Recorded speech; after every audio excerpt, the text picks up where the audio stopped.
Welcome बच्चों। आज हम लोग अपने जो जोलॉजी का सेकंड पेपर है उसकी फर्स्ट यूनिट स्टार्ट करेंगे और वो स्टार्ट हो रही है किससे? वो स्टार्ट हो रही है इकोलॉजी से। आपको पता है कि आपका जो सेकंड पेपर है उसमें आपको इकोलॉजी पढ़नी है और बायोस्टैटिक्स पढ़नी है। तो चलिए, इकोलॉजी आपके लिए कोई नया वर्ड है नहीं और आप अपने स्कूल से ही पढ़ते आ रहे हो, बल्कि जो फर्स्ट ईयर में तो आपने एक पर्यावरण अध्ययन और पढ़ा।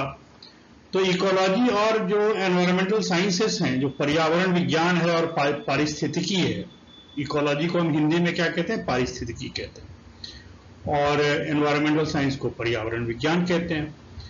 इन चीजों से आप परिचित हो, लेकिन चूंकि आपके सिलेबस में है कि भाई आपको इसका इंट्रोडक्शन पढ़ना है, इसका स्कोप पढ़ना है कि इसमें हम क्या क्या पढ़ते हैं, इससे जुड़ी जो टर्मिनोलॉजी है, इससे जो जुड़े शब्द हैं उसका मतलब क्या होता है, ये सारी चीजें अपने को पढ़नी है। तो चलिए स्टार्ट करते हैं। Ecology is basically a branch of biology. Ecology क्या है कि जीव विज्ञान की एक शाखा है that deals with the study of interaction among organism.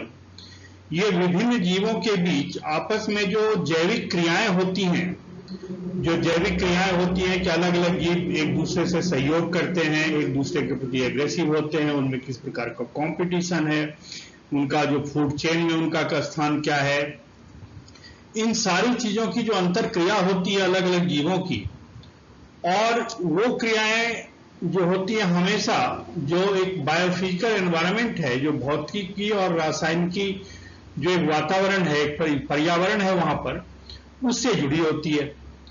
तो आप जानते हो कि किसी भी एक एनवायरनमेंट में, किसी भी दिए हुए एक वातावरण में जो विभिन्न जीवों के बीच या जीवों के आपस के बीच भी जो होने वाली जो अंतर क्रिया है, उन सब का अध्ययन हम इकोलॉजी में या पारिस्थितिकी में करते हैं। ठीक है। तो जो वर्ड इकोलॉजी है that was coined bye a German scientist, क्या नाम था उनका? Ernest Haeckel. 1866 में अर्नेस्ट हिकेल ने ये टर्म कॉइन किया था। और जो भी बायोफिजिकल एनवायरनमेंट होता है, मतलब एक एनवायरनमेंट होता है, आप जानते हो कि ये इकोसिस्टम होता है बेसिकली, जिसमें कुछ बायोटिक और एबायोटिक फैक्टर। तो बेसिकली जो एबायोटिक फैक्टर आप इकोसिस्टम का पढ़ते हो ना, दैट इज बायोफिजिकल एनवायरनमेंट। तो जिसमें कि सारी अंतर क्रियाएं होती, इंटरेक्टिव जो सारी क्रियाएं होती, मैकेनिज्म होती है, उसको हम इकोसिस्टम कहते हैं। ठीक है। तो इकोसिस्टम में क्या होता है कि विभिन्न जीवों के बीच आपस में, एक ही जीव की प्रजाति के स्पीसीज के बीच, या किसी प्रजाति का या जीवों के समष्टि का पर्यावरण के साथ, पर्यावरण के कारकों के साथ क्या होता है कि एक अंतरक्रिया होती है, एक इंटरेक्शन होता है, उनके आपस का कुछ आदान प्रदान होता है, एक दूसरे के प्रति रिएक्ट करते हैं। तो इन सारी चीजों का जो एक सम होता है उसको हम कहते हैं इकोसिस्टम। मतलब किसी भी एक पर्टिकुलर क्षेत्र में, किसी भी एक विशेष क्षेत्र में, जिसको क्षेत्र को हम डिफाइन करेंगे, उस क्षेत्र में जितने भी जैविक और अजैविक घटक होते हैं जो आपस में एक प्रकार की जैविक अंतरक्रिया को अंजाम देते हैं, उसको हम इकोसिस्टम कहते हैं। तो इकोलॉजी किससे डील करता है? इकोलॉजी डील करता है ऑर्गेनिज्म से, यानी कि जीवों से, पॉपुलेशन से। पॉपुलेशन से यहाँ जनसंख्या मत समझिए, ये समष्टि है। ये जो इकोनॉमिक्स वाला पॉपुलेशन अलग था, यहाँ वाला पॉपुलेशन थोड़ा अलग है। फिर कम्युनिटीज है, ये बायोलॉजिकल कम्युनिटी, जैविक समुदाय की बात की जा रही है। इकोसिस्टम, जिसको पारिस्थितिकी तंत्र की बात की जा रही है, बायोस्फीयर, जैव मंडल, इन सब चीजों के बारे में हम इकोलॉजी में पढ़ते हैं। तो ecology is recognised as one of the natural sciences. मैंने आपको बताया कि क्या है कि एक प्रकार का ये प्राकृतिक विज्ञान है, और ये जो है, ये चूंकि प्रकृति से जुड़ा हुआ है, इसका जो इसमें जो इंटरलेशन है, जो क्या कहते हैं, अंतर संबंध जो होते हैं, वो एक जीवित वर्ल्ड के साथ जो पर्यावरण का अंतर संबंध होता है, वातावरण का जो अंतर संबंध होता है, इसीलिए इसको हम क्या कहते हैं, it is also called as environmental biology, या इसको हम पर्यावरण विज्ञान भी कहते हैं। जो अंग्रेजी में स्लाइड्स है इसको मैं ट्रांसलेट कर दे रहा हूं इसीलिए, ताकि आपको नोट्स बनाने में आसानी हो। तो आप इसको आपको अगर हिंदी में परेशानी हो रही, क्योंकि अंग्रेजी में टाइपिंग प्रॉब्लम होती है, तो आप इसका नोट्स बना सकते हैं, ठीक है। So far as the definition of this ecology is concern, ecology के जहां तक परिभाषा का है तो बहुत सारी परिभाषाएं दी गई हैं, लेकिन मैं आपको सिर्फ 3 परिभाषाओं की बात बताऊंगा। 3 परिभाषाएं देखिए कौन कौन सी हैं परिभाषाएं। तो देखिए एक परिभाषा क्या है कि जैसे अर्नेस्ट हिकेल ने एक परिभाषा दी थी। क्या परिभाषा दी? उसने कहा कि it is the knowledge of the sum of relations of organism to the surrounding outer world to organic and inorganic conditions. मतलब कि किसी भी ऑर्गेनिज्म का, किसी भी जीव का जो संबंध होता है उसको घेरने वाले, मतलब वो ऑर्गेनिज्म जहां रहता है उस जगह पर जो बाहरी दुनिया होती है उसके साथ किसी जीव का जो संबंध होता है।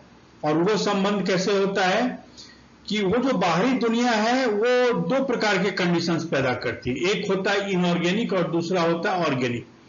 जो ऑर्गेनिक है, ऑर्गेनिक से मतलब यहां पर है कि बायोटिक फैक्टर, और इनऑर्गेनिक का मतलब क्या है, एबायोटिक फैक्टर। जैसे इसका एक्सप्लेनेशन भी यहां दिया हुआ है कि जो सराउंडिंग आउटर वर्ल्ड, मतलब जो आसपास का जो वातावरण है उसको हम क्या कहते हैं, अब उसको हम कहते हैं पर्यावरण। कि किस पर्यावरण में जीव है। जो ऑर्गेनिक जो है वो बायोटिक फैक्टर है और जो इनऑर्गेनिक है वो एबायोटिक फैक्टर है। मतलब इसको सिंपल शब्द में कहें, जैसा कि यूजिन ओडम ने इसको डिफाइन किया, this is the study of the structure and function of ecosystems. ये पारिस्थितिकी तंत्र के संरचना और उसकी कार्यकी, उसका जो फंक्शन है उसका अध्ययन है, ठीक है। कि मतलब किसी भी जो पारिस्थितिकी तंत्र होता है, जैसे मैंने कहा कि एक पारिस्थितिकी तंत्र का मतलब क्या होता है कि एक खास डिफाइंड एरिया में, एक पारिभाषिक क्षेत्र में अब जो जीव होते हैं उनका अपने पर्यावरण के साथ कैसा रिलेशन होता है। विभिन्न प्रकार के जीव हैं, वो एक कम्युनिटी बना रहे हैं वहां पर, जो प्लांट हैं, एनिमल हैं, सारे मिलकर के कम्युनिटी बना रहे हैं। तो सारी जो लिविंग कम्युनिटी है वहां पे वो एबायोटिक फैक्टर्स के साथ, वहां के मॉइस्चर के साथ, वहां की मिट्टी के साथ, वहां के पानी के साथ, वहां के टेम्परेचर के साथ, वहां जो दूसरे जो पर्यावरणीय कारक हैं अजैविक, उन सब के साथ किस प्रकार का संबंध उनका होता है, उनका उसी का अध्ययन जो कहलाता है वो कहलाता है इकोलॉजी, है ना, जैसा ओडम ने डिफाइन किया था। सो this is the study of the structure and function of the ecosystem और नेचर, प्रकृति, इन सब का अध्ययन कहलाता है। फिर एक तीसरा जो डेफिनेशन जो थोड़ा मुझे पसंद आता है, वैसे बहुत सारे हैं, आप किताब खोलेंगे तो आपको कई डेफिनेशन, कई परिभाषाएं मिल जाएंगी। Ecology is the scientific study of interactions that determines the distribution and abundance of the organism. कि इकोलॉजी जो है एक वैज्ञानिक अध्ययन है, किस चीज का, इंटरैक्शंस का, अंतर संबंध, अंतर क्रियाओं का, कि किसी भी जीव की उसके पर्यावरण के साथ किस प्रकार की अंतर क्रिया है, उसका एक वैज्ञानिक अध्ययन है। कि जीवों का उसके पर्यावरण के साथ किस प्रकार की अंतर क्रिया होती है, उसका वैज्ञानिक अध्ययन जो है वो इकोलॉजी है। और ये डिटरमिन करता है, मतलब ये डिटरमिन्स, ये तय करता है कि उस जीव का डिस्ट्रीब्यूशन, उस जीव का वितरण और उसका जो संख्यात्मक मात्रा होगी जीव की, अबंडेंस कितना होगा, कितनी मात्रा में, कितनी संख्या में वो जीव पाया जाएगा, उसकी पॉपुलेशन कितनी होगी, उसका वितरण कैसा होगा, कि वहां कम होगा। जैसे मान लीजिए कोई जलीय प्राणी है तो जाहिर सी बात है स्थल पे तो रहेगा नहीं। कोई अगर प्राणी है जो ज्यादा गर्मी में नहीं रह सकता तो डेजर्ट में रहेगा नहीं। तो इसका मतलब कि डेजर्ट ये तय करता है, एक मरुस्थल ये तय करता है कि वहां पे रहने वाले प्राणियों का समुच्चय, उनका सेट कैसा होगा, प्राणियों का डिस्ट्रीब्यूशन कैसा होगा, और वहां किस प्रकार के प्राणी होंगे और उनका डिस्ट्रीब्यूशन, उनका वितरण, और वो कितनी संख्या में पाए जाएंगे। तो ये तीन परिभाषाएं हैं, इसको आप हिंदी में भी कर सकते हैं कि ecology the scientific study of interaction that determines the distribution and abundance of the organism. Ecology जो है, इकोलॉजी जीवों की उसके पर्यावरण के साथ होने वाली अंतरक्रिया का एक वैज्ञानिक अध्ययन है, जिससे ये तय होता है कि वो जो ऑर्गेनिज्म है उसका वितरण कितना होगा और कितनी संख्या में वो जीव वहां पर पाया जाएगा। तो इस प्रकार से ये तीन जो डेफिनेशन था इसको मैंने बताया। आप और भी डेफिनेशन एक्सप्लोर कीजिए। अब हम इस पे हिस्ट्री पे जाते हैं कि इसका जो इतिहास है किस प्रकार का है। तो इसका इतिहास शुरू हो जाता है आज से करीब करीब 3000-4000 साल बीसी, मतलब साल पहले से। उस समय हिपोक्रेटस, ये ग्रीक जो थे, जितने डॉक्टर्स होते हैं ये इन्हीं की शपथ खाते हैं। फिर दूसरा अरस्तु नाम आपने सुना होगा, ये चिकित्सक थे, दार्शनिक थे दोनों।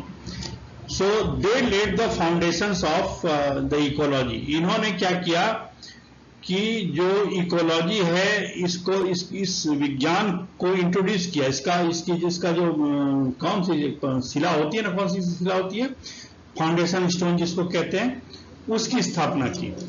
और जो प्राकृतिक जो इनका जो क्या कहते हैं, उन्होंने क्या किया, नेचुरल हिस्ट्री का अध्ययन किया कि जो प्रकृति में जंतुओं का जीवन कैसा होता है, पौधे कैसे होते हैं, इनका इतिहास क्या है। इन सब के अध्ययन के दौरान ही जाने अनजाने उन्होंने इकोलॉजी की एक नींव रख दी, एक नींव का पत्थर रख दिया। थियोफेस्टस एक स्टूडेंट थे एरिस्टोटल के, जिन्होंने डिस्क्राइब किया, वर्णन किया, बताया कि क्या बताया, उन्होंने ये बताया कि inter relationship between animal and between the animals and their environment. मतलब कि प्राणियों के बीच में या प्राणी और उसके वातावरण के बीच में होने वाली जो अंतरक्रिया है, अंतर संबंध है, वो उसके बारे में बात की थी। हालांकि उन्होंने इकोलॉजी शब्द नहीं कहा था, पारिस्थितिकी शब्द नहीं कहा था, लेकिन उनको ये ज्ञात था कि प्राणियों के बीच में एक नेचुरल सेटअप में, एक प्राकृतिक वातावरण में, एक प्राकृतिक पर्यावरण में क्या होता है कि जंतुओं के बीच और जंतु और उसके पर्यावरण के बीच क्या होता है, कोई अंतर संबंध जरूर होता है।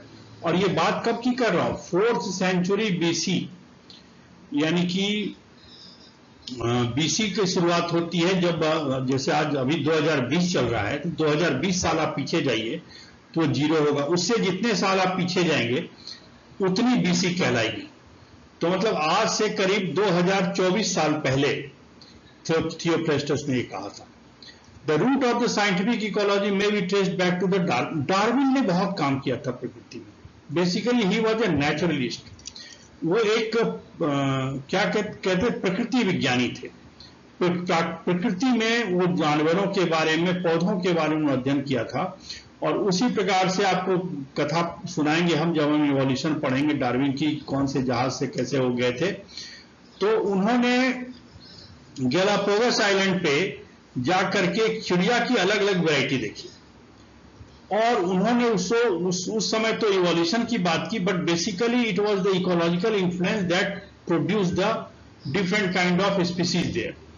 तो उन्होंने उसी को किस प्रकार से किसी भी प्रजाति का उद्भव होता है उस पर एक किताब लिखी थी। बहुत फेमस किताब है, आप सब ने नाम सुन रखा है इसका, on the origin of species. ये किताब उन्होंने लिखा था और उसमें उन्होंने प्राकृतिक बैकग्राउंड में किस प्रकार से जीव रहते हैं और किस प्रकार से वो अपने आप को एडेप्ट करते हैं अपनी बाउंड्री में, ये सारी चीजें उन्होंने बताई थी, जो आज की तारीख में सारा का सारा it's a part of modern ecology as well. और जो इकोलॉजी टर्म क्वाइन किया करने वाले जो अर्नेस्ट हैकेल थे, आपको बता दूं कि वो डार्विन के बहुत बड़े सपोर्टर थे। मतलब डार्विन बाद जब आया तो उनके बहुत सारे साइंटिस्ट थे जो उनके सपोर्ट में थे और बहुत सारे साइंटिस्ट उनके अपोज में थे। तो जो डार्विन सपोर्टर्स में से एक थे अर्नेस्ट हैकेल, जिन्होंने इकोलॉजी शब्द कॉइन किया था, पहली बार इकोलॉजी शब्द दिया था। फिर आगे एक ऑस्ट्रियन जियोलॉजिस्ट, भूगर्भ शास्त्री एडवर्ड श्वास की बात होती है, जिन्होंने बायोस्फीयर को डिफाइन किया। बायोस्फीयर मतलब जीव मंडल। जीव मंडल क्या होता है कि पृथ्वी पर जितने भी बायोम हैं, जितने प्रकार के जो इकोसिस्टम है, दुनिया के सारे इकोसिस्टम का, पृथ्वी के सारे इकोसिस्टम का जो पूरा सेटअप है किसी ग्रह पे, जो पूरा का पूरा वातावरण है, उसकी टोटलिटी देख लीजिए, उसमें जितने प्रकार के जीव पाए जाते हैं वो देख लीजिए, जितने पौधे पाए जाते हैं, इन सबको मिलाकर के हम कहते हैं बायोस्फीयर। जिस प्रकार से कि पृथ्वी पर जो वायुमंडल पाया जाता है उसको हम एटमॉस्फेयर कहते हैं, जो जल पाया जाता है उसको हम हाइड्रोस्फीयर कहते हैं, जो मिट्टी पाई जाती है, मिट्टी की जो परत होती है उसको हम लिथोस्फीयर कहते हैं। तो उसी प्रकार से जिस प्रकार से एक एटमॉस्फेयर होता है, एक हाइड्रोस्फीयर होता है, उसी प्रकार से एडवर्ड श्वास ने जो जीव अपने किसी पर्यावरण में, किसी वातावरण में रहते हैं, उन सब जीवों के समुच्चय को पूरी धरती पर, उनके सब पूरे के सेट को क्या कहा? बायोस्फीयर कहा। ये 1875 की बात है। और उन्होंने इस बायोस्फीयर में उन कंडीशंस की बात की जो लाइफ को प्रमोट करते हैं, मतलब वो जो परिस्थितियां हैं जिनकी वजह से कि जीवन जो है आगे बढ़ता है, जीवन उद्भव के बाद जीवन का विकास होता है, जीवन अलग अलग स्वरूपों में अवतरित होता है, सामने आता है समय के साथ पर्यावरणीय कारणों से। उन सब सारे कंडीशंस जो होते हैं वो सारे इस बायोस्फीयर में ही पाए जाते हैं। और वो जो कंडीशंस होता है दैट प्रमोट्स द लाइफ, वो इन कौन कौन से होते हैं? फ्लोरा है, मतलब सारे पौधे हैं, फौना है, मतलब सारे जानवर हैं, प्राणी हैं, मिनरल्स हैं, सारे खनिज हैं, और अलग अलग प्रकार के पदार्थों का चक्र है, जिसको हम बायोजियोकेमिकल साइकिल में पढ़ेंगे। फिर इन 1920 व्लादिमीर वर्नाल्स्की, इन्होंने, ये रशियन जियोलॉजिस्ट थे, इन्होंने पूरे डिटेल में बायोस्फीयर की व्याख्या करी थी 1926 में। और इन्होंने पहली बार, जो मैटर साइकिल की बात हुई ना, इन्होंने पहली बार he described the fundamental principles of the biogeochemical cycle, जिसकी बात हम करेंगे। आपने ही पढ़ रखा है, पहले जल चक्र पढ़ा है, नाइट्रोजन चक्र पढ़ा है, ऑक्सीजन चक्र पढ़ा है, सल्फर चक्र पढ़ा है। ये सारे के सारे जो है पर्यावरण, वातावरण में क्या होते हैं कि एक पारिस्थितिकी के अंदर, एक पारिस्थितिकी तंत्र में ये सारे के सारे पदार्थ जो होते हैं उनका चक्रण होता है, उनकी साइकिलिंग होती है। और वो साइकिलिंग जो होता है सिर्फ वो केमिकल साइकिलिंग ही नहीं होती, बल्कि उसका जुड़ाव कहीं ना कहीं एनर्जी साइकिल से भी होता है। ये सारी चीजें हम पढ़ेंगे। तो उन्होंने क्या कहा? He redefined the biosphere. उन्होंने बायोस्फीयर को पुनर्परिभाषित करते हुए कहा कि this is the sum of all the ecosystem on earth. क्या कहा? उन्होंने ये कहा कि biosphere is the sum of all the ecosystem in the world. दुनिया में या इस पृथ्वी जो ग्रह है उस पर पाए जाने वाले जो समस्त पारिस्थितिकी तंत्र हैं, उन सब का जो योग है, उन सब का जो सम है, दैट इज बायोस्फीयर या जीव मंडल। उसके बाद 1935 में एक दूसरे साइंटिस्ट थे, इनका नाम था आर्थर टेंसले। इन्होंने इकोसिस्टम शब्द जो है उसको कॉइन किया था। और व्हाट इज द इकोसिस्टम? आपके लिए कोई नया वर्ड नहीं है, but let us define in the different way. This is a interactive system. ये एक ऐसा तंत्र है जिसमें अंतर क्रियाएं होती हैं, और वो अंतर क्रियाएं स्थापित होती हैं किसके बीच? Between the biocenosis and their biotype. अब ये दो नए शब्द आ गए ना आपके लिए। This biocenosis is the group of living creatures. Biocenosis is what? Biocenosis is the group of living creatures, मतलब जितने भी जीवित पदार्थ हैं। तो जीवित पदार्थ में सिर्फ प्राणी नहीं आते, पौधे भी आते हैं, मतलब जो जिसको हम बायोटिक फैक्टर बोलते हैं, जिसको हम जैविक कारक बोलते हैं किसी इकोसिस्टम का, उसके और उसके बायोटाइप, मतलब द एनवायरमेंट, जो वातावरण है, इसके बीच की एक अंतरक्रिया स्थापित होती है और जिसमें कि वो रहते हैं। मतलब क्या क्या क्या हुआ डेफिनेशन इसका कि ecosystem is a interactive system. Ecosystem जो है ये जो जीवित प्राणी हैं और उनका पर्यावरण है, इसके बीच स्थापित एक अंतरक्रिया वाला तंत्र है। ठीक है, इसको फिर से बोलूं कि इकोसिस्टम क्या है कि जो जीवित प्राणी हैं, जो जैविक कारक हैं और जो अजैविक कारक हैं, इनके बीच स्थापित अंतरक्रिया का एक तंत्र है। इसको हम इकोलॉजी कहते हैं। और इकोलॉजी जो है, अब ये now it is the science of ecosystem. Ecology is the science of ecosystem now. तो ये बाद में जो इकोसिस्टम है, इसमें शुरू में तो ये था कि इकोसिस्टम में कौन कौन से जीव होते हैं, उनकी कैसी अंतरक्रिया होती है, फूड वेब है, फूड, ये सारी चीजें जो भोजन का जो जाल होता है, खाद्य श्रृंखला होती है, खाद्य जाल होता है, इन सब का कहीं ना कहीं लेना देना उसके एनर्जी साइकिल या एनर्जी फ्लो से भी होता है। और टेंसले के इस इकोसिस्टम के कॉन्सेप्ट को यूजिन ओडम ईपी ओडम कहलाते हैं। इनके भाई थे हॉवर्ड ओडम। ये दोनों भाई जो हैं, मतलब इन दोनों ने बहुत अच्छे से अपनाया। He was the Pioneer ecologist, जिसकी किताबें आज भी चलती हैं, ईपी ओडम की किताबें चलती हैं इकोलॉजी में, and it is considered to be the Bible of ecology. तो आप यूं समझिए कि टेंसले का जो कंसेप्ट था इकोसिस्टम का, इसको अडॉप्ट करके और उसमें कुछ और चीजें जोड़ी। किसने? यूजिन ओडम ने। फिर हेनरी चैंडलर कावेल्स जो थे, उन्होंने डायनामिक इकोलॉजी की बात की कि कहीं का भी इकोलॉजी है ना, वो स्थिर नहीं रहता। मतलब कि संभव है कि आज जहां पर कि आप एक बहुत बढ़िया तालाब देख रहे हैं जिसमें कमल के फूल खिले हुए हैं, लोग, खूब सारी वेजिटेशन है, तरह तरह के जीव हैं, संभव है कि आने वाले 50 साल में वहां पर बड़े बड़े पेड़ उग जाएं। इस चीज को हम कहते हैं ecological succession. So this dynamic ecology, जो डिनामिक इकोलॉजी है, ये कावेल्स ने पहली बार डिफाइन किया था। ठीक है, आपको पता है कि जहां आज हिमालय पर्वत है, वहां कभी एक समंदर लहराता था, टेथीस सी बोलते हैं इसको। कभी पढ़ना इसके बारे में कि नॉर्मली हमारा जो भारत है उसका ही भूखंड वैसा नहीं है जैसा आज दिखाई पड़ रहा है।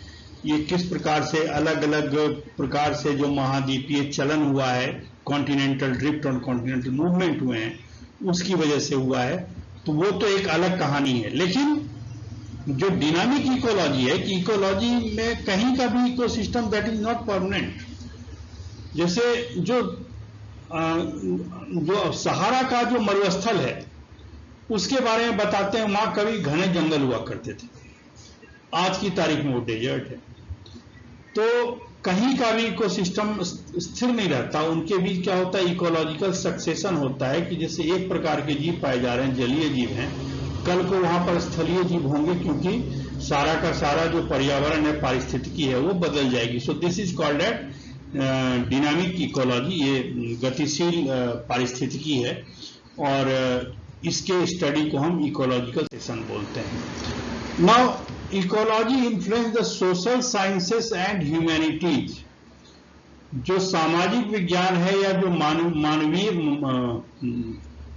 क्या बोलते हैं उसको, ह्यूमैनिटीज को मानविकी बोलते हैं। हाँ, ये मानविकी को कैसे करता है, क्योंकि कोई भी जो सामाजिक विज्ञान है वो मानव जीवन से संबंधित होता है, और मानव का जो विकास है धरती पर, उसके दौरान इस विकास के क्रम में वो क्या करता है,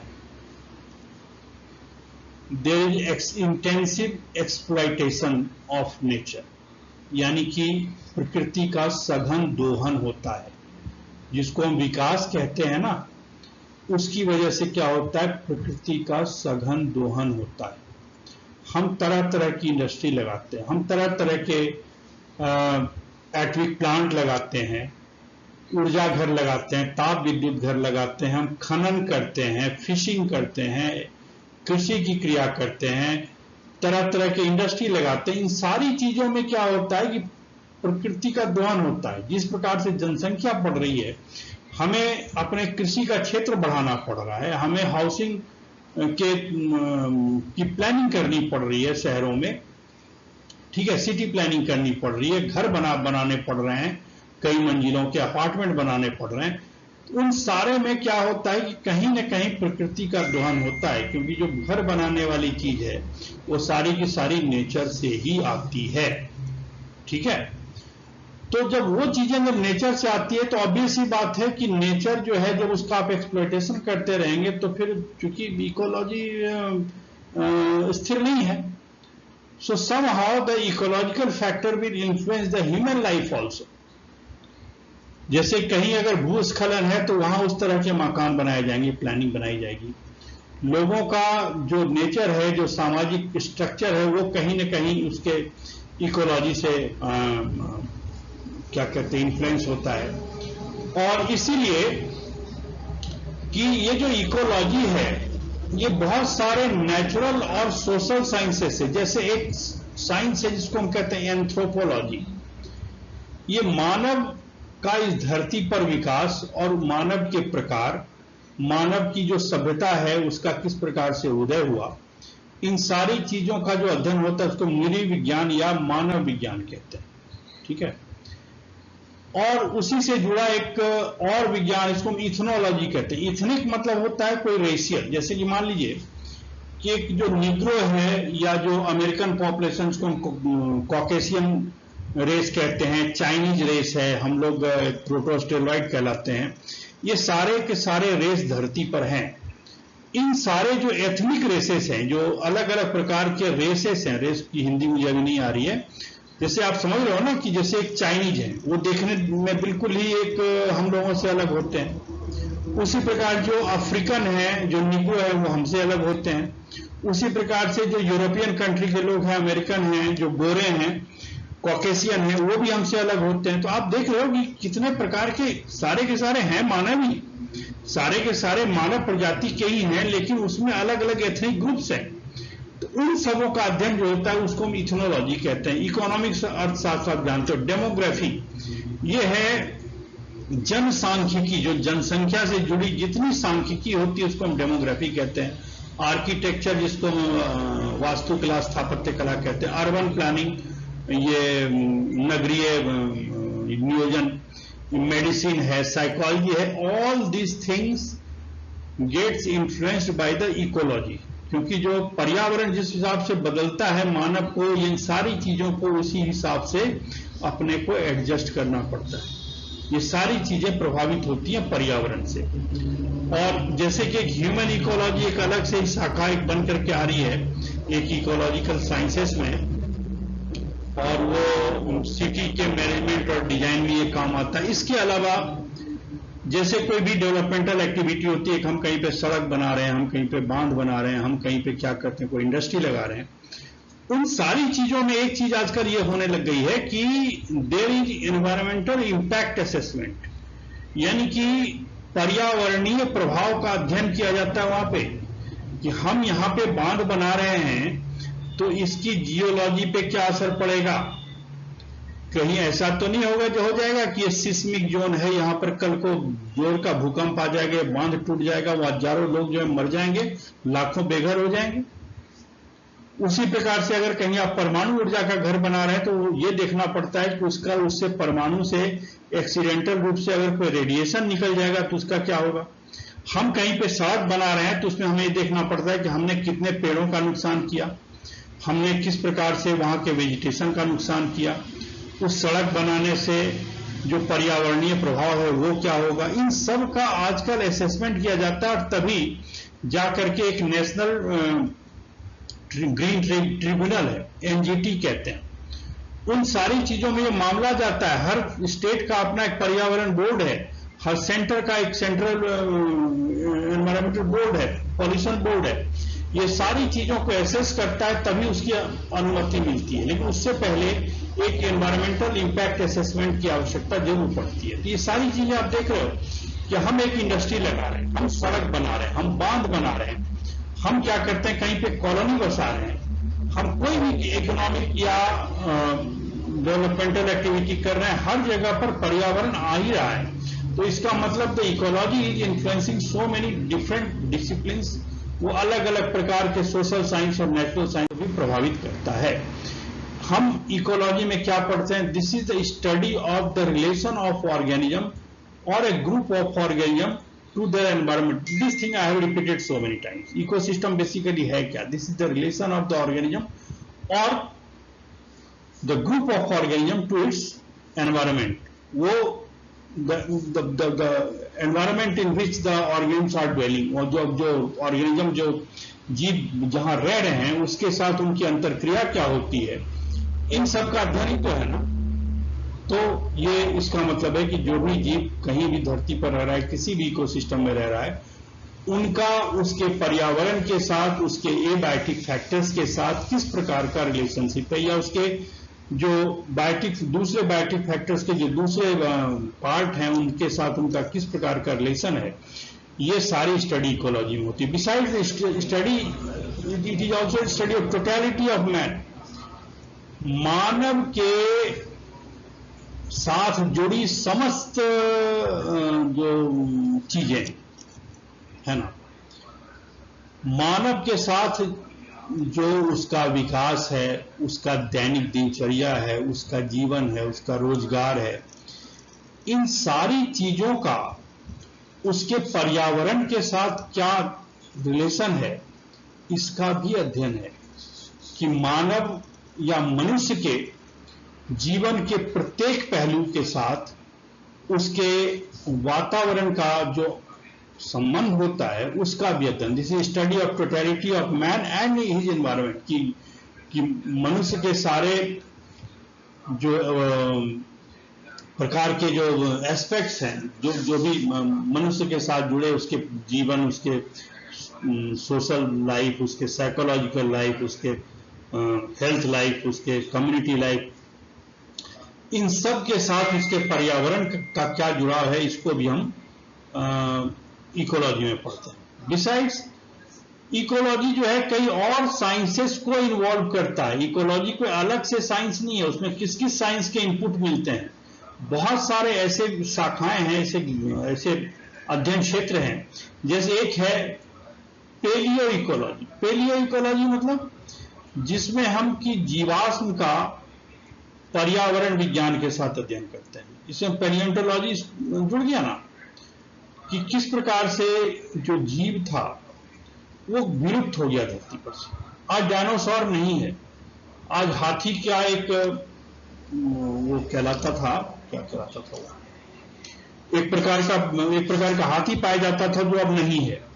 बहुत सारी चीजें आज विलुप्त हो रही हैं। एक बकायदा आपने सुना होगा कि रेड डेटा लिस्ट है, जिसमें कि कई प्रकार की कैटेगरी है, कि कुछ प्राणी विलुप्त हो गए, कुछ विलुप्त होने के कगार पे हैं, कुछ सिर्फ कैप्टिविटी में या एक सुरक्षित क्षेत्र में जीवित हैं, कुछ वल्नरेबल हैं, कि मतलब हो सकता है कि आगे विलुप्त होने के चांस हों उनके। इस प्रकार से कई प्रकार के डेफिनेशन है। तो पैलियोंटोलॉजी से हमें क्या मिलता है कि हमें जो जीवाश्म मिलता है, उससे ये जानने का अवसर मिलता है कि आखिर वो कौन सी परिस्थितियां थी, वो कौन से पर्यावरणीय कारक थे, जिसकी वजह से कोई जीव पहले धरती पर था और आज उसका जिससे जीवाश्म है। ओशनोग्राफी, सागरीय विज्ञान, ये बहुत सारी चीजें देता है। सागरीय विज्ञान में न सिर्फ बहुत सारे जीव होते हैं, नहीं बल्कि वो एक क्या कहते हैं, मेराइन इकोसिस्टम का एक पार्ट है। बल्कि इसके साथ साथ क्या है कि वो अपने आप में जो समुद्र में जो टाइड्स आते हैं, समुद्र का जो टेम्परेचर होता है, समुद्र में का जो स्तर होता है पूरी दुनिया में, ये सारी चीजें भी कहीं न कहीं मानव सभ्यता को प्रभावित करती हैं। और इसीलिए जो ओशनोग्राफी है, this is also a part and parcel of ecology. Hydrology, जल विज्ञान, लिम्नोलॉजी, जो स्वच्छ जलीय क्या कहते हैं, स्वच्छ जलीय पारिस्थितिकी, इसको आप कैसे, क्लाइमेटोलॉजी जलवायु विज्ञान, जू जियोग्राफी जिसको प्राणी भौगोलिकी कह सकते हैं आप, प्राणियों का पूरी दुनिया में अलग अलग क्षेत्रों में किस प्रकार का भूगोल है। एक्चुअली थर्ड पेपर में आपको जू जियोग्राफी पढ़ना है, हम उसको डिटेल में पढ़ेंगे। जियोमॉर्फोलॉजी कि जो प्रदेश है कोई पर्यावरण का, तो वहां उसका भूगर्भीय आकार प्रकार कैसा है, वो डेजर्ट है, पहाड़ी क्षेत्र है, घास का मैदान है, जंगल है, ठीक है, या किस प्रकार का एक प्लेन है, मैदान है, किस प्रकार का क्षेत्र है, वहां की मिट्टी है तो कैसी है, किस प्रकार की मिट्टी है, ठीक है, पथरीली मिट्टी है या जो लोमी सोल्स है जिसको हम जलोढ़ मिट्टी कहते हैं वो है, सैंडी है, बालुई मिट्टी है, रेतीली मिट्टी है, किस प्रकार की मिट्टी है। उसी प्रकार से इसके बहुत सारे फिजिक्स और केमिस्ट्री के भी प्रिंसिपल लागू होते हैं। जब हम एनर्जी फ्लो पढ़ते हैं तो वहां फिजिक्स आता है, जो अलग अलग प्रकार का बायो जियो केमिकल साइकिल पढ़ते हैं तो वहां केमिस्ट्री आती है। तो बहुत सारी चीजें इसमें आती हैं। और इकोलॉजी का तो अब क्या है कि मैंने एक चीज लिखा, कंप्यूटर मॉडलिंग होती है। अब एक प्रेडिक्टिव इकोलॉजी है, मतलब उस इकोलॉजी से ये प्रेडिक्ट किया जा सकता है, ये इसकी भविष्यवाणी की जा सकती है कि आगे का वातावरण कैसा होगा, आगे रहने के लिए पर्यावरण वर्णीय परिस्थितियां कैसी होगी, इसकी बाकायदा कंप्यूटर मॉडलिंग होती है।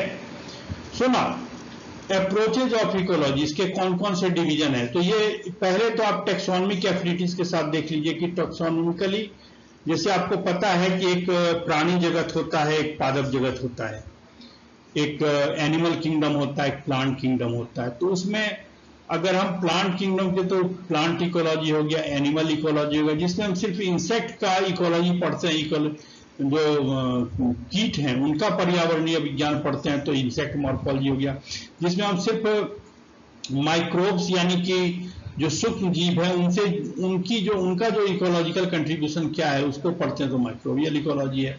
फिर हैबिटेट है, हैबिटेट मतलब कि जो क्षेत्र है जहां पर, जो गृह क्षेत्र है किसी भी जीव का जहां पर वो रहता है।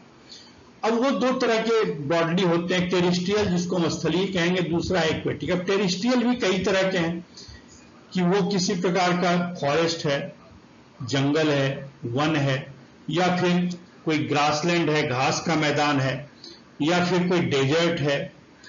उसी प्रकार से आगे एक्वेटिक देखते हैं तो एक्वेटिक में क्या है, स्वच्छ जलीय क्षेत्र है, सागरीय क्षेत्र है, मेराइन है, या फिर एक नदमुख होता है, ईश्वरी जहां पर कि नदी जाके समुद्र में मिलती है, तो नदमुखीय वातावरण किस प्रकार का हैबिटेट है उसके हिसाब से उसकी इकोलॉजी अलग अलग हो सकती है। फिर अगर आप लेवल ऑफ ऑर्गेनाइजेशन के हिसाब से चलें तो एक होता है auto ecology, this is the ecology of individuals, कि कोई भी एक प्रकार का जीव उसका जियोग्राफिकल डिस्ट्रीब्यूशन कैसा है, कि भौगोलिक रूप से वो कहां पाए जाते हैं, और उस भौगोलिक क्षेत्र में रहने के लिए, उस वातावरण में रहने के लिए किस प्रकार के अनुकूलन उनके शरीर में, इसका अध्ययन करते हैं। फिर दूसरा है सीन इकोलॉजी, जिसमें हम इंडिविजुअल स्तर पर नहीं, एक वैयक्तिक स्तर पर नहीं, हम क्या करते हैं समष्टि स्तर पर, यानी कि बहुत सारे जीवों का एक साथ अध्ययन करते हैं। उसमें हम देखेंगे क्या क्या अध्ययन करते हैं,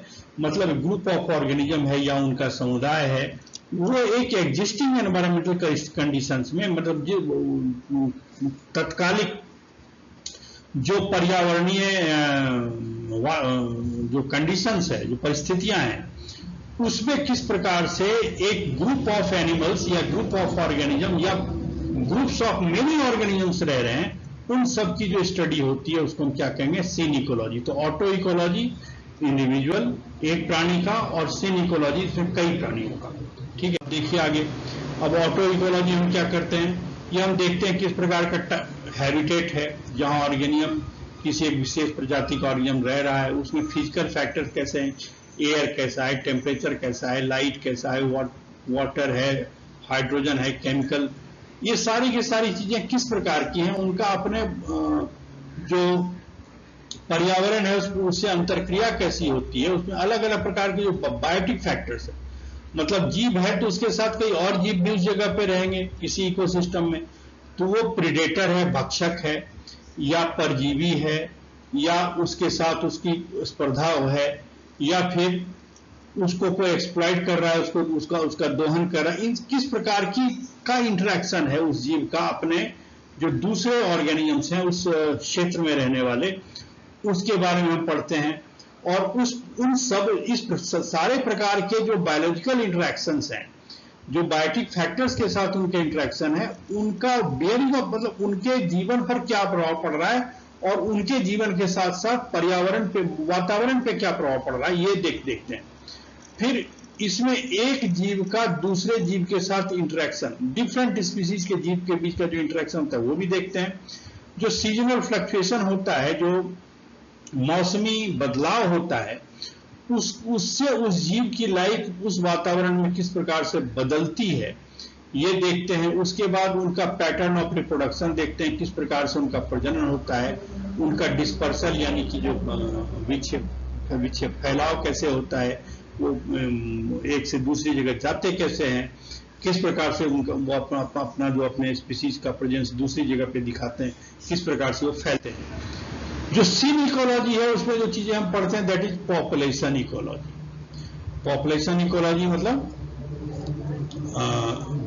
समष्टि विज्ञान है कि कोई भी, इससे पॉपुलेशन जो होता है this is the group of the single species, एक ही स्पीसीज का एक ग्रुप होता है और उसका उसके वातावरण के साथ क्या संबंध है, इसके बारे में बहुत सारी चीजें पढ़ते हैं। पर्यावरण या वातावरण को कैसे प्रभावित करता है, कि उसकी डेंसिटी कितनी होती है, उसका घनत्व कितना है, उसका वितरण कैसा है, उसका उसमें एज स्ट्रक्चर कैसे, हमें पढ़ना है पॉपुलेशन इकोलॉजी अलग से, तो हम उसमें देखेंगे। दूसरा जो इकोलॉजी मतलब बहुत सारे पॉपुलेशन अगर एक पर्टिकुलर क्षेत्र में है तो उसको हम कम्युनिटी बोलते हैं, और उनमें अलग अलग प्रकार के जो जीव होते हैं उनके बीच का इंटरेक्शन है, उसका वातावरण के साथ इंटरेक्शन, वो पढ़ते हैं। बायोम कि एक प्रकार का जो क्लाइमेटिक एक प्रकार का जो जलवायु वाला क्षेत्र होता है, एक बृहद जलवायु वाला क्षेत्र होता है, उसको हम बायोम कहते हैं, हम भी देखेंगे ये। तो वो उसमें क्या होता है कि उसमें this is there lives a major ecological community of organism, जो ऑर्गेनिज्म होते हैं उसका एक बहुत बड़ा समुदाय होता है जो एक विशेष प्रकार के क्लाइमेटिक कंडीशंस में रहता है, और ये occupies a large geographical area, जिसके बारे में बात करेंगे कि बायोम क्या होता है और उसकी इकोलॉजी हम पढ़ते हैं। फिर इकोसिस्टम इकोलॉजी बेसिकली सारा का सारा जो इकोलॉजी है वो इकोसिस्टम इकोलॉजी ही एक ढंग से देखा जाए तो, लेकिन इकोसिस्टम इकोलॉजी एक जहां एक छोटे स्तर पर है, वहीं बायोम इकोलॉजी थोड़ा बड़े स्तर पर है। ठीक है, सो देखिए, this is the structural hierarchy. सबसे पहले एक इंडिविजुअल होता है, व्यष्टि होता है, फिर उसका समूह पॉपुलेशन हुआ है, फिर उसमें कई प्रकार के व्यष्टियों के समूह, जैसे कि एक मछली भी है, दूसरी मछली है, यहाँ पर क्या है ये आपको दिख रहा है, ये फाइसेरिया जैसा प्राणी है वो है, ठीक है। उसके बाद ये क्रैब है, तरह तरह की वनस्पति है, तो सब मिल करके क्या है कि ये कम्युनिटी बना रहे हैं। उसी प्रकार से इकोसिस्टम में क्या हुआ कि इस कम्युनिटी का ये जितने प्रकार के ये जो जीव हैं उनके आसपास का जो एबायोटिक एनवायरमेंट है, मतलब जो अजैविक कारक वाला जो एक वातावरण है वो है। फिर बायोम देखिए क्या है, बायोम में मैं आगे बताता हूं, और दुनिया भर के सारे बायोम मिल करके क्या है वो कहलाते हैं बायोस्फीयर। तो देखिए यहां बायोम क्या है, जैसे धरती पर अगर आप विषुवत रेखा पर हैं, इक्वेटर पर हैं, मेडिटेरेनियन लाइन पे हैं, तो क्या है कि वो 0 डिग्री से कहलाता है, अक्षांश 0 डिग्री अक्षांश पर होता है। वहां से आप जैसे जैसे ऊपर जाओगे ना, तैसे तैसे आप ठंडे प्रदेश में, सबसे ज्यादा गर्मी जो है इक्वेटर पर या भूमध्य रेखा पर होती है, क्योंकि सूर्य की किरणें वहां सीधी पड़ती हैं। सो दिस इज वेरी हॉट, बहुत हॉट होता है। फिर आप तो वो जो रीजन है कि एक जो भूमध्य रेखा से आप करीब करीब 15 डिग्री या 20 डिग्री आप ऊपर चले जाएं तो ये ट्रॉपिक्स कहलाता है, यानी उष्ण कटिबंध कहलाता है। फिर उससे ऊपर जाते हैं तो ये समशीतोष्ण कटिबंध कहलाता है। फिर उससे ऊपर जाते हैं तो सब पोलर यानी कि उपध्रुवीय क्षेत्र कहलाता है, फिर ये ध्रुवीय क्षेत्र है जहाँ की ये उत्तरी या दक्षिणी ध्रुव होंगे। अब देखिए विषुवत रेखा पर कई प्रकार के वातावरण है ना। विषुवत रेखा पर क्या है, कई प्रकार के वातावरण है। जैसे देखिए कुछ तो रेन फॉरेस्ट है ना, कुछ तो क्या है वर्षा वन है, जहां पर कि होता क्या विषुवत रेखा पर तो गर्मी बहुत पड़ेगी और दूसरे उसके कुछ क्षेत्र ऐसे होते हैं जहां पर रोज बारिश होती है, लगातार बारिश होती है। इस वजह से यहाँ की वनस्पति कभी सूखती नहीं है, ये हमेशा हरी रहती है और ये जंगल बहुत घने होते हैं, इसको सदाबहार वन भी कहते हैं। फिर दूसरा ट्रॉपिकल सीजनल फॉरेस्ट है जो पतझड़ वाले वन होते हैं, फिर स्क्रब लैंड है, फिर सवाना है जो घास के मैदान है, फिर डेजर्ट है। तो आप देखिए कितने प्रकार के, ये सारे के सारे अपने आप में एक बायोम है। जो रेन फॉरेस्ट है उसका एक बायोम है, जो डेसिडस फॉरेस्ट है उसका एक बायोम है, डेजर्ट है उसका बायोम है। अब टेम्परेट क्षेत्र में चले जाए तो यहाँ ये पतझड़ वाले वन पाए जा रहे हैं, कुछ ग्रासलैंड है, फिर यहाँ भी डेजर्ट पाए जाएंगे। सब पोलर रीजन में क्या होता है, धीरे ठंड पड़ने लगती है, यहाँ की वनस्पतियां अलग प्रकार की कॉनिफेरस फॉरेस्ट वगैरह मिलते हैं, है ना। और उससे ऊपर चले जाए तो पोलर रीजन है जहां पर सिर्फ आपको काई और कुछ मॉस वगैरह कुछ ऐसे पौधे मिलते हैं। तो इस प्रकार से आप देखते हैं कि हर जगह का जो एक विशेष प्रकार का जलवायु वाला जो क्षेत्र है ना, वो अपने आप में एक बायोम है। और इन सारे बायोम को जब हम एक साथ मिला देते हैं दैट इज बायोस्फीयर। ठीक है, आगे चलिए। अब कुछ टर्मिनोलॉजी है जिसकी हम बात करते हैं। तो सबसे पहले species is the natural biological unit sharing a common gene pool. मतलब एक सबसे छोटा जो यूनिट होता है इस पूरे इकोसिस्टम में उसको हम स्पीसीज बोलते हैं। और उसमें होता क्या है कि उस स्पीसीज का कोई भी प्राणी होगा वो कॉमन जीन पूल करेगा। उसमें सबसे, अगर आपको पहचानना है कि जो दो प्राणी हैं एक ही स्पीसीज के हैं या नहीं है, तो उनको आप रिप्रोड्यूस कराइए। लैंगिक जनन से अगर एक वायबल, एक जीवित रहने वाला ऑफस्प्रिंग अगर पैदा कर सकते हैं तो वो एक स्पीसीज। तो सबसे पहले स्पीसीज होते हैं जो प्रकृति में पाए जाने वाला सबसे छोटे स्तर की इकाई है, सबसे छोटे स्तर की जो जैविक इकाई है जो एक कॉमन जीन पूल शेयर करते हैं, उसको स्पीसीज कहते हैं। वहां का वेजिटेशन, वनस्पति कैसी है, पौधे कैसे हैं, फ्लोरा मतलब वनस्पति। पॉपुलेशन क्या है मैंने बता दिया आपको। उसके बाद कम्युनिटी क्या है ये भी बता दिया। एनवायरमेंट जो है वो उसमें क्या होता है कि सारे के सारे this is sum of factor. Habitat, गृह क्षेत्र जहां कोई जीव रहता है, जैसे पोलर बियर है तो वो पोलर रीजन में ही रहेगा। मछली है, वेल है तो वो समुद्र में रहेगी। जो फ्रेश वाटर फिश है तो फ्रेश वाटर में ही रहेगी, है ना। उसी प्रकार से बहुत सारे जीव हैं जो एक खास जगह पर ही पाए जाते हैं। जैसे अगर एम्फीबियन है तो वो वहीं पाया जाएगा जहां जलीय क्षेत्र और स्थलीय क्षेत्र मिलते हों। फिर एडेप्टेशन है, प्रत्येक जीव जहां पर रहता है तो उस जगह पर रहने के लिए, अपने उस विशेष प्रकार के आवासीय क्षेत्र में रहने के लिए क्या होता है कि उसमें उस प्रकार का एक अनुकूलन पाया जाता है।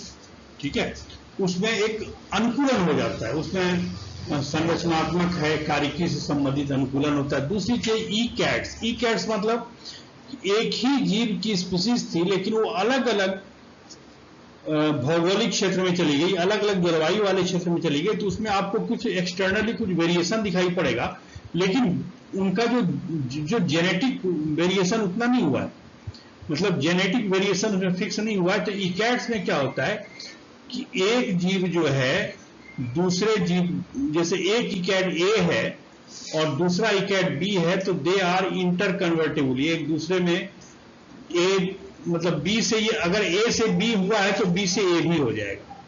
समझ रहे हो बात? मतलब इसमें जेनेटिक डिफरेंस फिक्स नहीं हुआ है, जबकि जो इको टाइप है इसमें जेनेटिक डिफरेंस फिक्स हो जाते हैं। मतलब ये जीव दोनों ऐसे हैं कि एक ही जाति के जीव हैं, एक ही प्रजाति के जीव हैं, लेकिन वो क्या हुआ कि अलग अलग एनवायरमेंटल कंडीशन में चले गए। मतलब एक अगर जीव जो है, सपोज करो कोई इंसेक्ट है, अगर एक रेन फॉरेस्ट में या डेसिडियस फॉरेस्ट में एक ही प्रजाति का है तो उसमें बहुत सारे परिवर्तन हो जाएंगे आपस में। रेप्टाइल है, जो मॉनिटर लिजर्ड है, जो गोरा है, वो अलग अलग, पहाड़ में है तो अलग है, जंगल में अलग है, घर खेतों में जो पाए जाने वाला, ये सारे के सारे मोस्टली होते एक ही प्रजाति के हैं, लेकिन अलग अलग जगह पर जाकर के क्या होता है उसमें मॉर्फोलॉजिकल वेरिएशंस आ जाते हैं, देखने में वो अलग लगते हैं लेकिन जेनेटिकली वो सेम होते हैं। और वो मॉर्फोलॉजिकल वेरिएशन जो है वो आपस रिवर्ट भी हो सकता है अगर वो फिर से अपने पुराने गृह क्षेत्र में आ जाए। ठीक है, लेकिन इकोटाइप जो है इसको आप सब स्पीसीज मान सकते हो, क्योंकि इसमें क्या होता है कि जो जेनेटिक वेरिएशन है फिक्स हो जाता है, फिर इनमें आपस में ये रिप्रोड्यूस करना ही बंद कर देते हैं। इकोटोन वो क्षेत्र होता है, जैसे मान लीजिए कि एक जलीय क्षेत्र है वो है, अब वहां से स्थलीय क्षेत्र चालू होगा। जैसे कि आप सपोज कि एक सागर है, समुद्र है और नदी है, ये दोनों अलग अलग प्रकार के हैबिटेट है, लेकिन बीच वाला जो क्षेत्र जो इस्चुअरी होता है वो उसमें क्या होता है, दोनों के कैरेक्टर पाए जाते हैं। तो it's a kind of ecotone, ऐसे क्या कहते हैं, इकोटोन कहेंगे। ठीक है, उसी प्रकार से लाइफ फॉर्म वहां जीवन का प्रकार कैसा है, बायोलॉजिकल स्पेक्ट्रम, एक विशेष क्षेत्र में किसी प्रजाति के कितने जीव हैं, है ना, उनका एविडेंस क्या है। और यही जो बायोलॉजिकल स्पेक्ट्रम है आगे चल करके इसको आप बायोडाइवर्सिटी के नाम से यानी जैव विविधता के नाम से जानते हैं कि किसी विशेष क्षेत्र में किसी विशेष प्रजाति के कितने जीव हैं, उनकी संख्या क्या है, डेंसिटी क्या है, डिस्ट्रीब्यूशन कैसा है। फिर एक होता है की स्टोन स्पीसीज। की स्टोन स्पीसीज वो होते हैं जैसे कि एक मेहराब होता है, उसमें की स्टोन होता है, की स्टोन वाला पत्थर आप निकाल देंगे तो पूरा मेहराब ढह जाएगा, गिर जाएगा नीचे। उसी प्रकार से उसको आप निकाल दें। जैसे शेर को बचाने के क्यों इतने प्रयास किए जाते हैं, क्योंकि शेर नहीं होगा तो जंगल नहीं होगा। क्यों? क्योंकि शेर जो है वो शाकाहारी प्राणियों को खाता है। शाकाहारी प्राणी अगर जंगल में बढ़ जाएंगे तो सारा पेड़ पौधा घास सब चढ़ जाएंगे वो, तो इसीलिए जंगल को बचाने के लिए शेर का होना जरूरी है। तो द टाइगर इज अ की स्टोन स्पीसीज। उसी प्रकार से इकोलॉजिकल सक्सेशन हमने बात करी कि एक प्रकार का जो इकोसिस्टम है अगर अचानक से उसमें उसके बिल्कुल कैरेक्टरिस्टिक लाक्षणिक परिवर्तन हो जाए, यहाँ आज तालाब है वहां कल एक जंगल खड़ा हो जाए, एक बगीचा खड़ा हो जाए, तो वो जो परिस्थितियां होती है, वो जो डिनामिक बायोलॉजी इकोलॉजी है, वो इकोलॉजिकल सक्सेशन है। और अंत में एक ऐसी प्रजाति होती है जो रिप्लेस नहीं होती। मतलब वो बनना शुरू हुआ था तालाब से, लेकिन क्या हुआ बाद में थोड़े थोड़े क्या हुआ, पहले घास का मैदान बना, फिर वहां पर छोटे झाड़ियां आई, फिर बड़ा पेड़ आया, और फिर क्या हुआ, ऐसे बड़े पेड़ हो गए कि वो क्लाइमेक्स कंडीशन है, मतलब वो अब अंतिम रूप में आ गया, अब उससे चेंज नहीं होगा, तो वो क्लाइमेक्स कहलाता है। फिर इकोसिस्टम क्या होता है जानते हैं, बायोस्फीयर मैंने बता दिया। बायोमास क्या होता है, इकोलॉजिकल पिरामिड आप जानते हो। फूड चेन, फूड वेब क्या होता है, प्रोडक्टिविटी, किसी भी क्षेत्र की उत्पादकता क्या होती है, हमने एनर्जी साइकिल में पढ़ेंगे। फिर बायो जियो केमिकल साइकिल, जो अलग अलग पदार्थों का जो साइकिल होता है, चक्रण होता है, उसको बायोजेनिक केमिकल से। इकोलॉजिकल निके, इसके बारे में चूंकि अभी आगे ही पढ़ने वाले हैं तो इसको मैं अभी आपको नहीं समझाता हूं। फिर इकोलॉजिकल इक्विवेलेंट, मतलब होता क्या है कि एक विशेष पारिस्थितिकी क्षेत्र में अलग अलग प्रजाति के अलग तरह के जो जीव होते हैं वो आते हैं। जैसे कि मान लीजिए कि एक डॉल्फिन है, डॉल्फिन मैमल है, और एक शार्क जो है वो फिश है, लेकिन दोनों क्या है कि दोनों एक ही प्रकार के पारिस्थितिकी में रह रहे हैं, एक ही प्रकार के समुद्री वातावरण रह रहे हैं, तो दे आर इकोलॉजिकल इक्विवेलेंट। उसके बाद प्रदूषण क्या होता है, संरक्षण क्या होता है, ये सब जानते हो। तो these are some of the terms that would be used very frequently. इसका बार बार उपयोग हम में लाएंगे और इसको एक एक चीज जो टेक्नोलॉजी है उसको हम डिटेल में भी। सो देखिए ये इकोलॉजिकल इक्विवेलेंट्स है, ये देखिए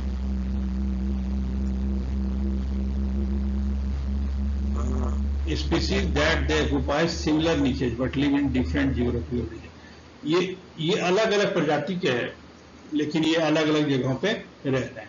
ठीक है, उसके बाद मतलब होता क्या है कि जैसे ये मैं गलत बोल गया अभी थोड़ी देर पहले, इकोलॉजिकल इक्विवेलेंट होते हैं कि मतलब इसी प्रकार का प्राणी अगर दूसरे जगह पे पाया जा रहा है तो वो उसका इकोलॉजिकल इक्विवेलेंट कहलाता है। These are the species that occupy similar niche but live in different geographical region। कि मतलब एक ये सपोज करो कि अफ्रीका में पाए जाने वाला मेंढक है और ये एशिया में पाए जाने वाला मेंढक है। These are two are the ecological equivalent, मतलब एक ही अलग अलग ज्योग्राफिकल कंडीशन से पाई जाने वाली, और उसमें जैसे शार्क और डॉल्फिन जो आते हैं वो भी इकोलॉजिकल इक्विवेलेंट ही है।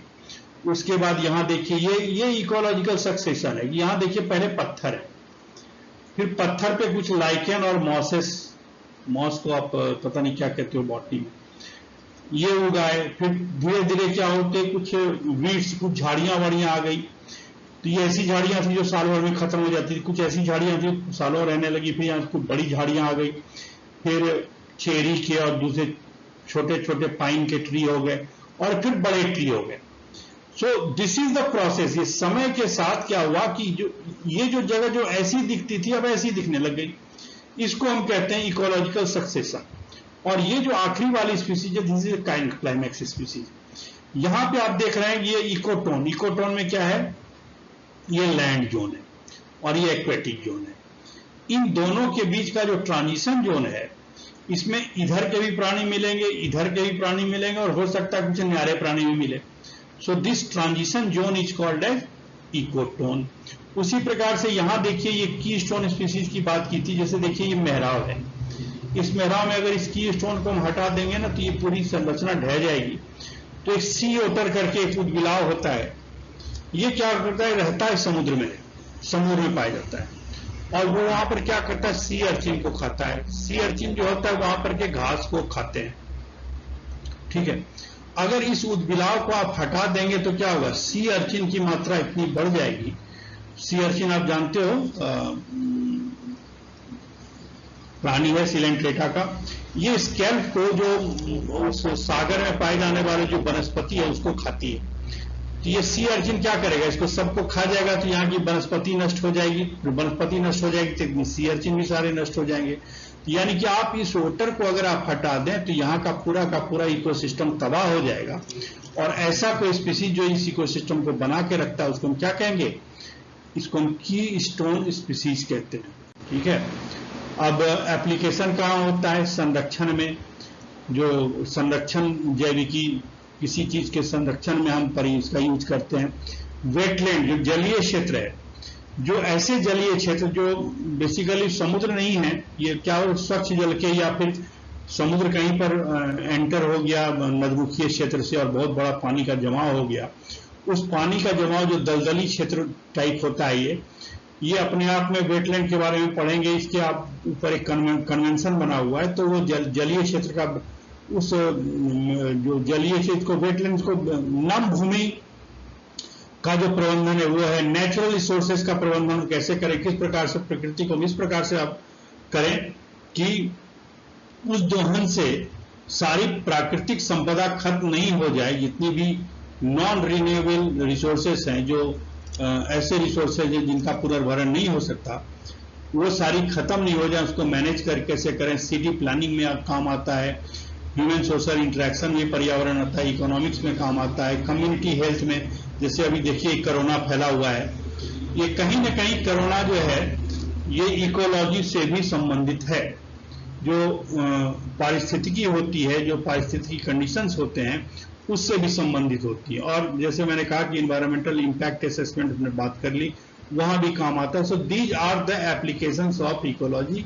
इकोलॉजी के अनुप्रयोग यहाँ होते हैं। पहला, संरक्षण जैविकी में, नम क्षेत्र प्रबंधन में, जो नेचुरल रिसोर्सेस प्राकृतिक संसाधन के प्रबंधन में, नगरीय प्रबंधन में, जो मानव के जो सामाजिक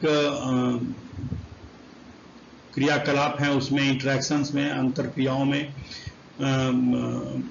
आर्थिक क्रियाओं में, विज्ञान में, और अनुप्रयुक्त विज्ञान में, अप्लाइड साइंसेस में, सामुदायिक स्वास्थ्य में, और पर्यावरणीय प्रभाव का जो मूल्यांकन होता है उसमें, या किसी भी डेवलपमेंटल किसी भी उसमें सब में ये काम आता है। So these are the applications of ecology. So यहाँ पर ये इंट्रोडक्शन वाला चैप्टर खत्म होता है। Thank you.